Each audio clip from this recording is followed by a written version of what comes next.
Hello students, BSc second year की ये first paper है थर्मोडायनामिक्स। और इस थर्मोडायनामिक्स पेपर में हम इसको स्टार्ट कर रहे हैं और इसमें आपका पहला आता है जीरोथ लॉ ऑफ थर्मोडायनामिक्स।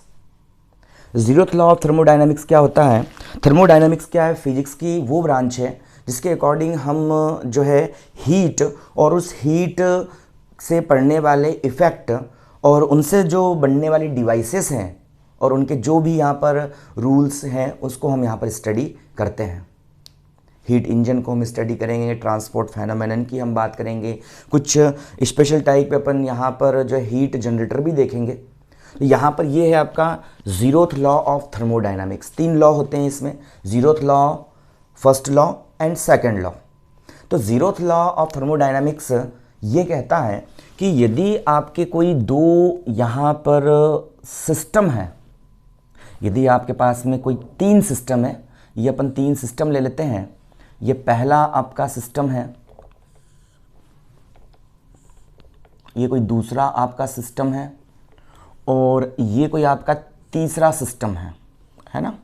ऐसे ये सिस्टम है आपका ए, ये सिस्टम है आपका बी और ये सिस्टम है आपका सी। इसका टेम्परेचर है TA, इसका टेम्परेचर है TB और इसका टेम्परेचर है TC। ऑब्वियस बात है, तीनों में हीट अलग अलग है और यहाँ पर तीनों का टेम्परेचर भी अलग अलग है। हीट हम क्या कहते हैं? हीट एनर्जी की वो फॉर्म होती है जो हमें ये फील कराती है कि कौन सा ऑब्जेक्ट आपका गर्म हो रहा है, कौन सा ऑब्जेक्ट आपका ठंडा है, कौन सा कोल्ड है और कौन सा हाई टेम्परेचर पर है, मतलब हॉट है। और तीनों के टेम्परेचर मैंने बोल दिए कितने, TA, TB और TC है। अब हम क्या करते हैं, इनको कांटेक्ट में रखते हैं। तो कांटेक्ट में कैसे रखें? हम क्या करते हैं कि आपका जो ये हम A ले लेता हूं मैं, यहाँ से ये A है आपका, ठीक है।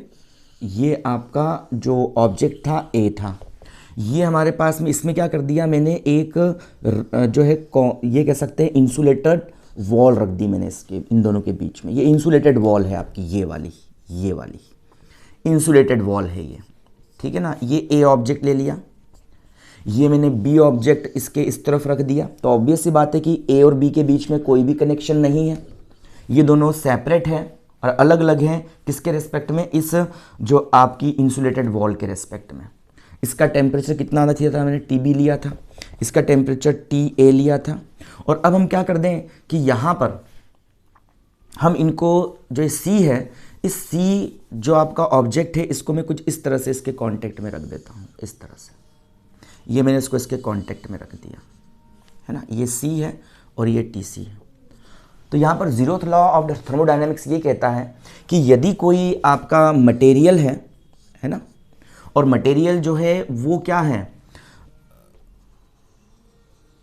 कोई आपका एक मटेरियल, कोई आपका एक जो है ऑब्जेक्ट 2 ऑब्जेक्ट के साथ में सेपरेटली कैसा है, वो थर्मल इक्विलिब्रियम की कंडीशन में है,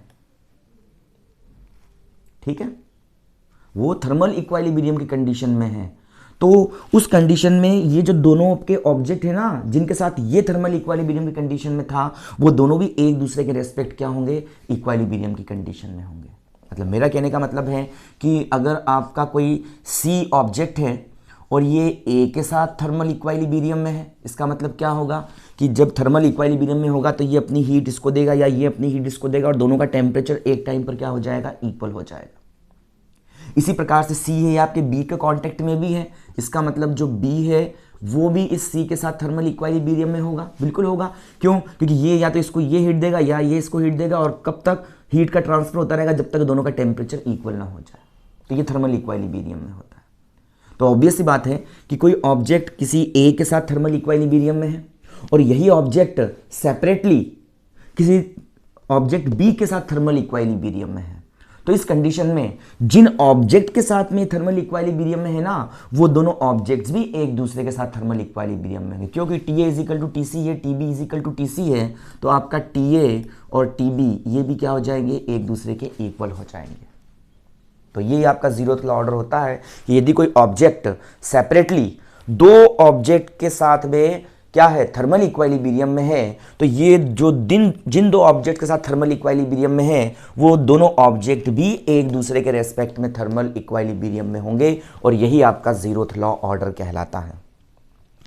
इसमें हम एक कॉफिशिएंट की बात करते हैं और ये कहलाता है आपका टेम्परेचर कॉफिशिएंट बीटा, और ये होता है 1/kT के इक्वल। इसको आप डायरेक्ट याद रखेंगे कि यहाँ पर वोल्टेज में कांस्टेंट है और टी क्या है, टेम्परेचर है, और बीटा क्या है, ये कोई टेम्परेचर कॉफिशिएंट है ना, आपका जो है थर्मोडायनामिकल पैरामीटर है, ठीक है ना।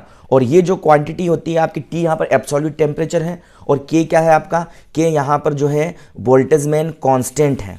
इसको जो है हम इस प्रकार से भी लिख सकते हैं, इसको आप इसकी दूसरी फॉर्म भी याद रखेंगे, हमें इसलिए डायरेक्ट याद रखें कि आगे हमें इसकी ज़रूरत पड़ने वाली है।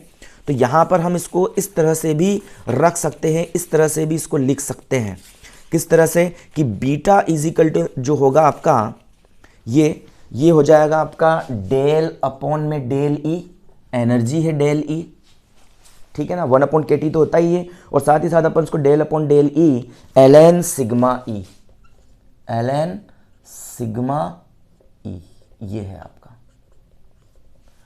जहां सिग्मा ई क्या है, ये number of states, accessible states है कि कितने एक्सेसिबल स्टेट्स है, तो sigma E number of accessible states होती है, ई एनर्जी लेवल होता है, मतलब उस नंबर ऑफ एक्सेसिबल स्टेट का एनर्जी के रिस्पेक्ट में जो डेरिवेटिव होता है, पार्शियल डेरिवेटिव, वो आपके इस टेम्परेचर कॉफिशिएंट जो थर्मोडायनामिकल पैरामीटर है उसके इक्वल होता है, और उसकी वैल्यू 1/kT होती है। के आपका वोल्टेज में कांस्टेंट है और टी आपका टेम्परेचर है। तो इस चीज़ को हमें यहाँ पर अच्छे से याद रखना है क्योंकि मैं आगे ये चीज़ काम में आने वाली है। अब हम यहाँ पर बात करें तो system in contact with reservoir, यहाँ पर थर्मोडायनामिक्स के जीरोथ लॉ ऑर्डर के बाद में हम बात करते हैं, तो यहाँ पर रहेगा, इस वैल्यू को हम ध्यान रखेंगे, आगे हमें काम में आने वाली है, ठीक है ना। तो हम यहाँ अगले अपने टॉपिक की बात करते हैं और वो है आपका system in contact with reservoir. System in contact with reservoir, क्योंकि इसको हम सॉल्व करेंगे और इसमें कुछ हम कैनोनिकल फंक्शंस को डिराइव करेंगे, है ना, कैनोनिकल डिस्ट्रीब्यूशन फंक्शन है और फिर पार्टीशन फंक्शन की भी हम बात करेंगे। तो system in contact with reservoir,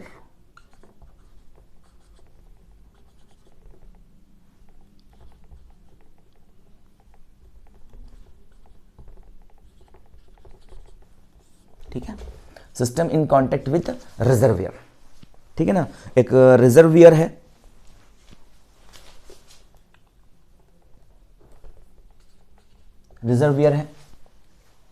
है ना।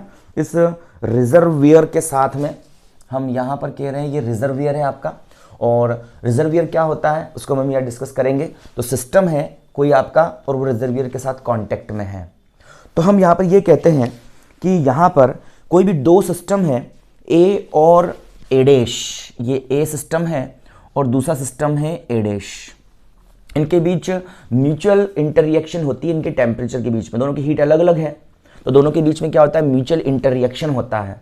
और ये म्यूचुअल इंटररिएक्शन और ज़्यादा इजी हो जाता है कब, यदि अपन एक सिस्टम को हम क्या ले लें, वेरी बिग ले लें। एक सिस्टम क्या है आपका, बहुत ही ब्रॉड है, मतलब बहुत ही बड़ा सिस्टम है ये, है ना, किसके रिस्पेक्ट में, ए के रिस्पेक्ट में। जैसे अपन ए डैश कह सकते हैं कि ये आपका कोई एक एनवायरनमेंट हो सकता है,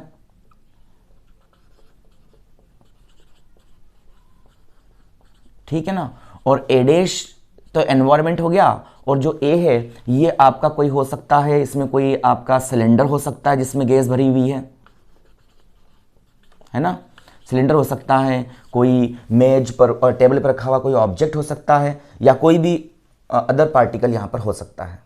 तो यदि अपन एक सिस्टम को बहुत ज़्यादा बड़ा ले लें विद रिस्पेक्ट टू दूसरे सिस्टम के, तो इस कंडीशन में हमारा जो यहाँ पर कॉन्सेप्ट होता है टू सिस्टम के बीच में, है ना, तो यहाँ पर ये बहुत ईजी हो जाता है, ठीक है ना। यहाँ पर ए डैश में क्या होता है, ए से अगर ये ज़्यादा टेम्परेचर, तो ए से हीट निकल के आपके ए डैश में जाती है, और चूंकि ए डैश आपका एक बहुत बड़ा सिस्टम है, तो इस ए डैश की हीट में और इसके टेम्परेचर में कोई चेंजेस यहाँ पर नहीं होता। अरे भाई आप बिल्कुल है, आपने जो है 1000 डिग्री सेल्सियस पे आपने कोई एक सिस्टम ले लिया है ना, और उसके पास में आपने क्या कर दिया, कोई जो है कुछ इसके आसपास के टेम्परेचर का ऑब्जेक्ट रख दिया, तो थोड़ा सा हीट अगर इसमें ट्रांसफर होगी तो इसके टेम्परेचर में कोई ज़्यादा चेंजेस यहाँ पर नहीं होगा। मतलब ये इसको थोड़ी सी हीट दे दे या ये इससे थोड़ी सी हीट ले ले तो इसके टेम्परेचर में कोई ज़्यादा यहाँ पर चेंजेस नहीं आता है, हीट में किसी प्रकार से कोई चेंजेस नहीं आता है। तो इस प्रकार से जो ए डैश है ना,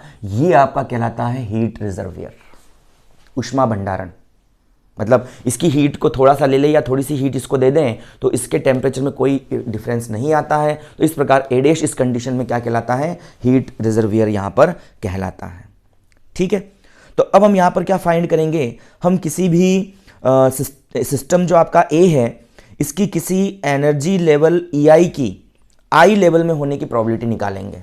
हम सिस्टम ए की बात कर रहे हैं तो हम क्या फाइंड कर रहे हैं, हम इस सिस्टम ए की जो एनर्जी लेवल EI के किसी ith लेवल में जो पाए जाने की, इसमें एग्जिस्ट होने की प्रोबेबिलिटी PEI को हम फाइंड आउट कर रहे हैं कि आपका ए एनर्जी लेवल है, ए आपका कोई सिस्टम है, ये EI एनर्जी लेवल की ith स्टेट में कितना पाया जाएगा, उस पाए जाने की उसके उस ith लेवल में एग्जिस्टेंस की प्रोबेबिलिटी हम यहाँ पर PEI फाइंड आउट करेंगे।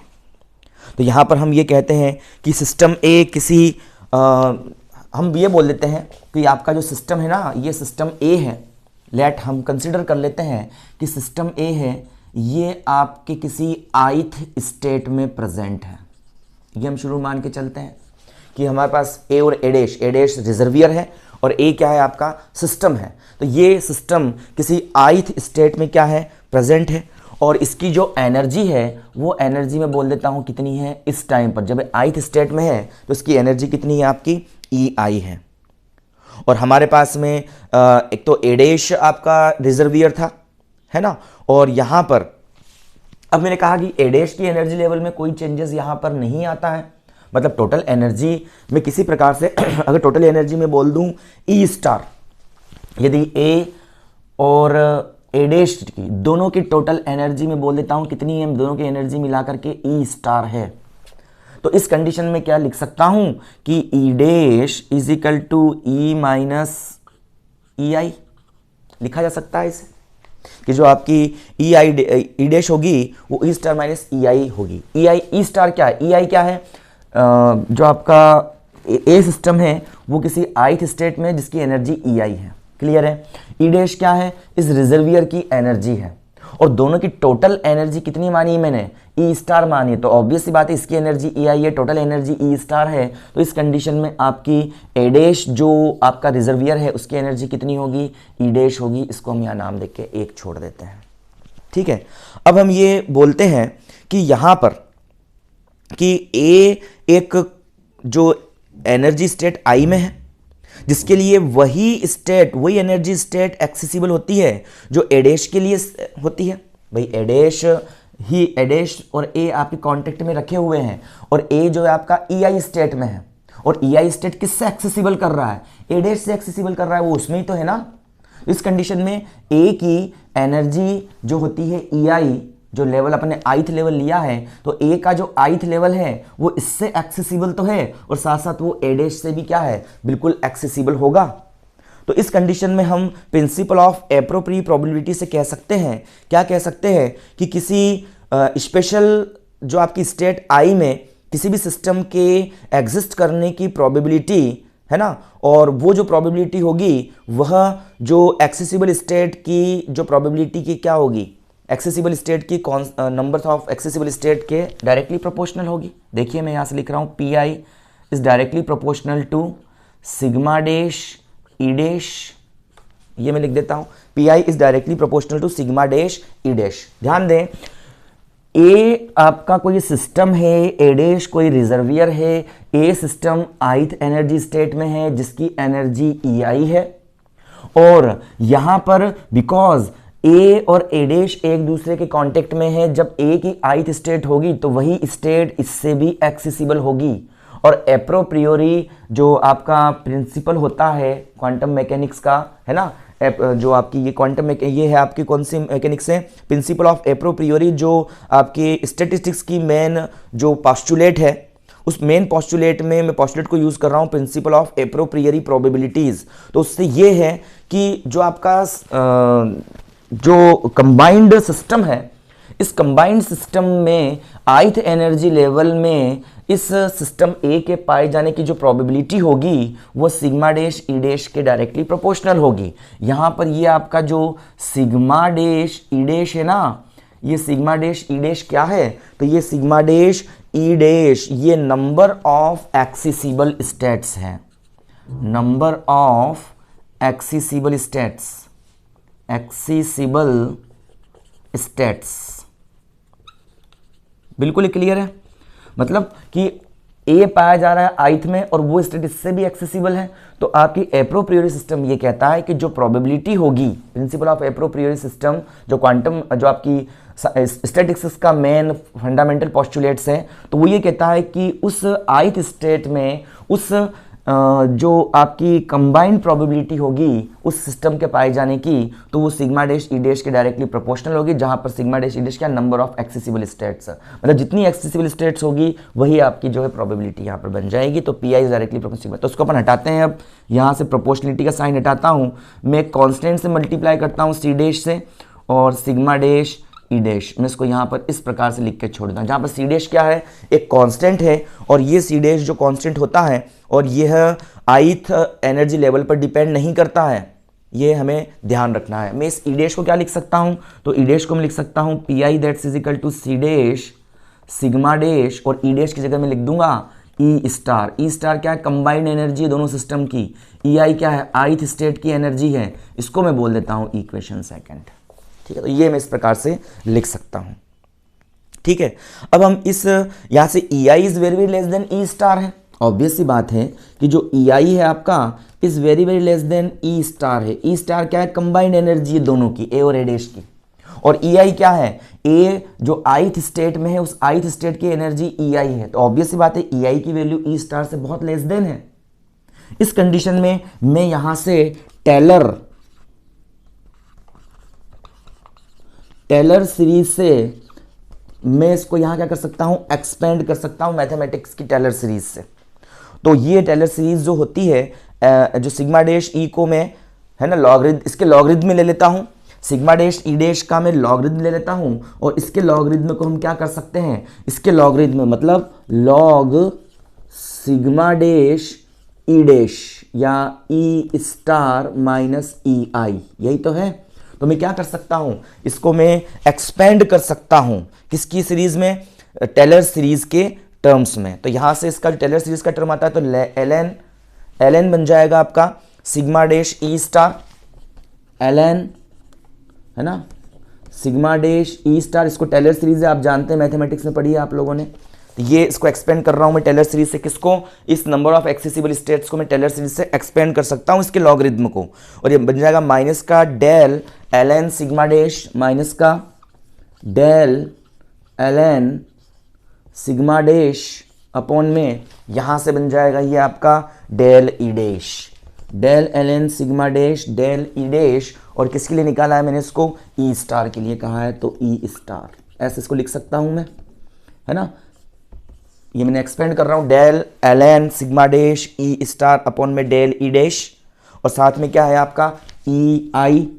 और इसी प्रकार से हायर ऑर्डर के लिए इसका स्क्वायर होगा, इसका स्क्वायर बन जाएगा। हायर ऑर्डर को टर्म को अपन नेग्लिजिबल मान लें तो यहाँ पर हमारे पास बन जाएगा, ई आई वैसे ही लेस है, हायर ऑर्डर लेंगे तो ये और लेस हो जाएगा। तो इस कंडीशन में शुरू की दो टर्म्स लेकर के यहाँ पर चल रहा हूँ टेलर सीरीज को। मैंने सिग्मा डैश ई को, इसके लॉगरिथम को मैंने टेलर सीरीज से एक्सपेंड किया है, और ये इक्वेशन मैंने यहाँ पर लिखी है। बट हम ये भी जानते हैं बीटा इजिकल टू क्या होता है, अभी भी मैंने कहा था, याद रखना जरूरत पड़ेगी। बीटा इजिकल टू कितना होता है, ये होता है आपका डेल अपॉन में डेल ई डैश, यही होता है, और सिग्मा डैश ई स्टार, ये मैंने कहा था कुछ देर पहले कि डेल सिग्मा डैश ई स्टार अपॉन में डेल ई डैश, ये किसके बीटा के इक्वल होता है, और इस बीटा की वैल्यू किसके इक्वल होती है, 1 अपॉन में के टी के इक्वल होती है, होता है बिल्कुल। ये मैंने कहा था ये बीटा के इक्वल और बीटा की वैल्यू 1 अपॉन के टी के इक्वल है। तो इस कंडीशन में यहाँ पर हम लिख सकते हैं,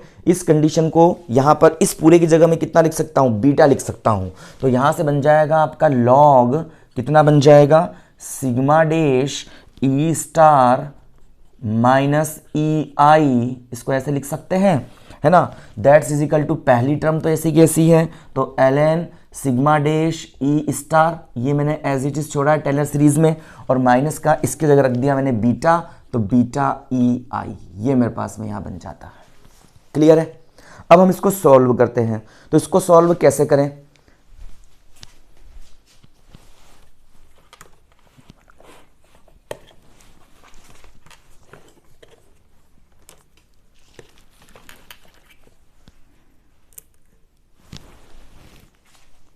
देखिए अब हम इसको सॉल्व करते हैं।